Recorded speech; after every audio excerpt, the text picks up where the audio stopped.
The Knicks and Wolves shook up the landscape of the NBA. However, one team clearly got the best deal, while the other got the worst. A blockbuster trade just went down that had shocked everybody. With the NBA season just around the corner, it didn't look like we would be getting any more trades for quite some time. And then, Shams Charania broke the news that the New York Knicks were getting ready to acquire NBA All-Star Karl Anthony Towns. The trade came out of the blue. However, there were some warning signs that the Knicks were looking to do something big. Unsurprisingly, the trade shook the NBA world and completely changed the East and West dynamics.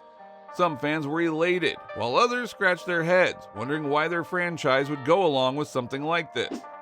By the end of this video, you will see who the real winner of this trade was. Although this trade happened out of nowhere, one person who saw it coming was Stephen A. Smith. In fact, he predicted it several months earlier. New York Knicks haven't drafted a superstar since Patrick Ewing in 1985. And I look at trade scenarios because let me tell you something right now. The Minnesota Timberwolves, you can't keep Anthony Edwards, Karl Anthony Towns, and Rudy Gobert. I think you have to let go of Karl Anthony Towns. I'd love Karl Anthony Towns in New York. I'd love to see Jalen Brunson passing him the ball. I wish I could see it with him, Julius Randle, and Karl Anthony Towns. The official trade package for KAT ended up being Julius Randle, Donte DiVincenzo, and a protected first-rounder from the Pistons. Now, there were two main reasons why this trade was so surprising. First, the Knicks had already made their big summer move by acquiring Mikal Bridges and then signing OG Anunoby to a long-term deal. It seems as if they were settling into the Nova Knicks identity.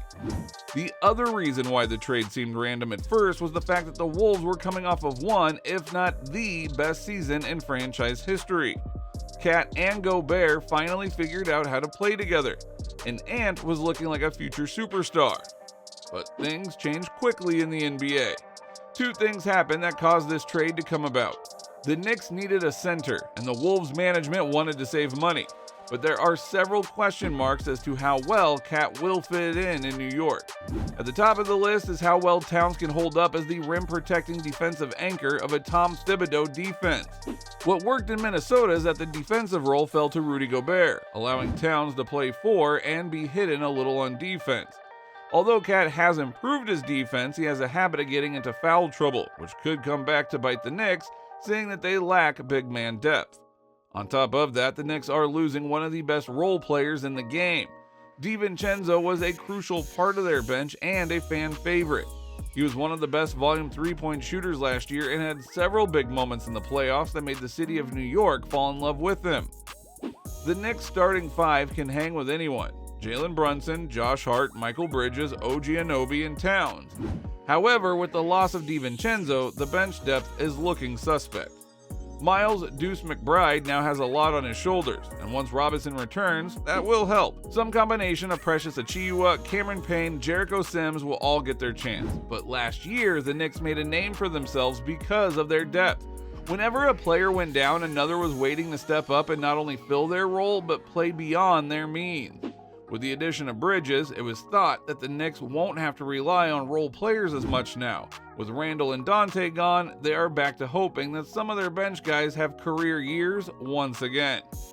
Despite this former player, Austin Rivers believes that the Knicks came out ahead simply because they acquired the better player. At the end of the day, I do think Karl Anthony Towns is an upgrade from Julius Randle. I think Julius Randle's a fabulous player, a really good player.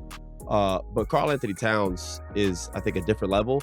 And then you add to that, his abilities, I think, align with what they need in terms of spacing the floor. You have a big that's going to be able to do that. Now, spacing will be key. Jalen Brunson is a unique point guard in that he does the most damage in the paint. But with guys like Randle and Mitchell Robinson on the floor, Brunson often found the paint to be clogged. However, KAT is arguably the best shooting big in NBA history. With him on the floor, Brunson will find the paint wide open. On top of that, Brunson will also have the luxury to kick the ball out to a shooter like KAT, who is automatic from the 3. Now, the Knicks have a good shot at being in the top 5 in the league when it comes to offense, so they will definitely have something to hang their hat on. You add Coach Thibs' defensive-minded brilliance to this, and you have got yourself a winning formula. The decision to move Randle was also easier to make after the Knicks signed OG to a long-term deal. So I think that's what they wanted to do, and I think they made that decision when they paid OG. Okay. You know, when they paid him $200 million, they're like the same position, but they're different types of players. So they're saying kind of they're going that route because he's not a 3. I don't like OG at the 3. I like him as an undersized kind of 4, especially in today's NBA. So yeah, it's interesting. Now, when we shift our focus on the Wolves, this trade comes off more as a head-scratcher. The last thing Wolves fans wants to hear is that the ownership traded one of the best franchise players of all time because they were too cheap to pay the luxury tax. But unfortunately for them, that is exactly why Cat was moved. We wouldn't have had this deal because enter the third team, enter the fourth team. When the third team is, as Tim reported, is Charlotte here. But I am surprised that it came about this quickly here. They were able to get the framework and then finalize as far as the trade. The trade is not finalized through the NBA, but it is as far as with who's going where with New York and Minnesota here. In front offices around the league, it was considered a matter of when, not if, Minnesota would have to trade Towns for financial reasons. With Anthony Edwards' new max extension kicking in this season on top of Gobert's max deal, Towns' max deal and high-priced role players like Jaden McDaniels making $23 million this season, something was going to have to give, and that was going to be Cat. This team was about to become too expensive for any owner. After last season's run to the Western Conference Finals, it was expected Minnesota would keep its contending team together for at least another season to make a run at it. Guess that was just wishful thinking.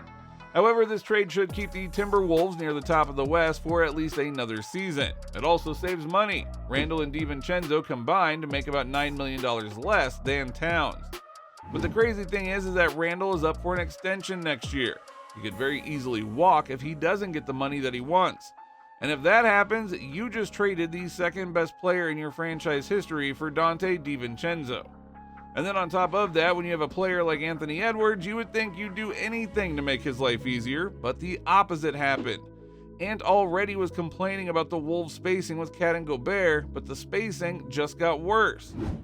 Randle knows how to get buckets. He's a bully ball player in the paint who averaged 24 points and 9.2 rebounds a game last season. He is also a ball stopper on offense who doesn't space the floor. So pairing him with non-shooting Gobert will allow opposing teams to pack the paint and take away driving lanes for Edwards. However, there are some who believe that Randle fit will work. They're able to get a player in Julius Randle who's in his prime, highly motivated, potential contract year here, who can fit with what they've got on their roster, which is an extra center. They have 3 guys who can play center, all 3 of which are decorated. Besides, it's not like Cat is the perfect player. He had more playoff games below 20 points than above. The Timberwolves lost the first 3 games of the Western Conference Finals by 13 total points. Towns shot 15 of 54 from the field and 3 of 22 on threes in those games. So perhaps the ownership was looking around and thought Naz Reid could give us something similar to Cat while being infinitely cheaper. Now both teams seem to be committed to their future. The money is going to be tight for the Knicks. They lost meaningful depth and are now mostly at a tradable first-round capital. The big moves are all done now. Either some version of this team is capable of winning it all, or the Knicks aren't going to do it. Meanwhile, the Wolves are no longer at risk of getting locked into a roster they might not have wanted. You've got a ready-made young core here in Edwards, McDaniels, Reed, and Dillingham. DiVincenzo fits with them because, well, he fits with anyone.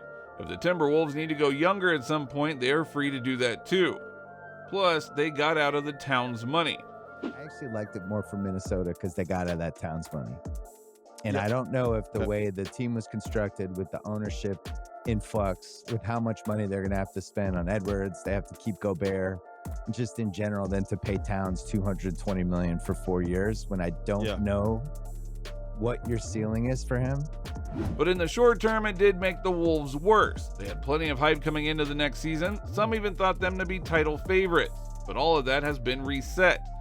Another sneaky winner might be the Denver Nuggets. Towns rarely got much credit for his contributions to the Wolves' #1 defense last season, but everyone got to see how valuable he could be in the playoffs against the Nuggets. Cat drew the Nikola Jokic assignment so Rudy Gobert could sweep up behind him, and he did a reasonably good job in limiting the 3-time MVP. For now, though, the winner of this trade has to be the Knicks. They have the better talent and are primed to have an elite offense, which should put them into title contention. Meanwhile, the Wolves lost a few steps and will have to figure things out again before climbing back up into title contention.